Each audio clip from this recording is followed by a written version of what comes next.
a bit more of an issue. Hillary Clinton is talking about it. Donald Trump is talking about it. Donald Trump has flip-flopped a bit, but now seems to be taking the NRA line. So it might be an issue in the election, but I don't think we can expect anything, any new legislation anytime soon. OK, Shihab, thanks very much for bringing us the latest there on yet more stalemate on the issue of gun control in the US.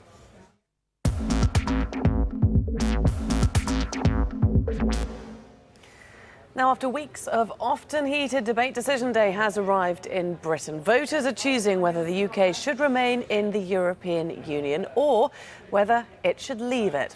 Britain's top politicians, including Prime Minister David Cameron, have cast their votes.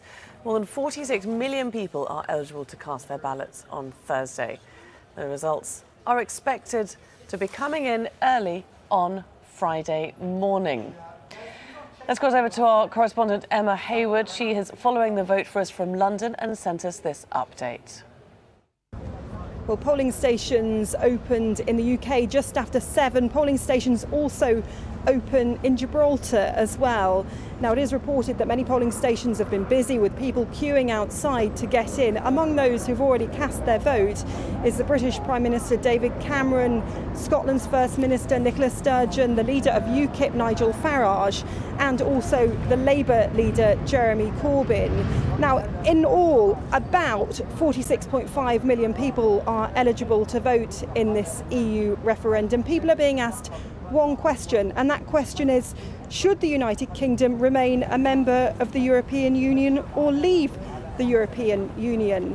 Now, this issue has dominated politics and many people's conversation here for months on end. It is being seen as a historic day in Britain, and the result of which will have ramifications not just in the building behind me, the Houses of Parliament, but also in Brussels and further afield. It is being watched very, very closely.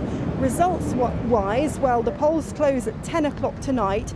In the early hours of the morning, we should start getting some idea of the results. By 6 o'clock tomorrow morning, though, we think, have the final result about whether Britain has decided to stay in the EU or leave the EU. Iraq's military says it's advancing on 2 major fronts against ISIL in the cities of Fallujah and Mosul. In Fallujah, at least 7 Iraqi soldiers have been killed. Senior commanders say they're in control of 90% of the city, 5 weeks into a large-scale offensive. But the US disputes that, saying only a third of the city has been retaken.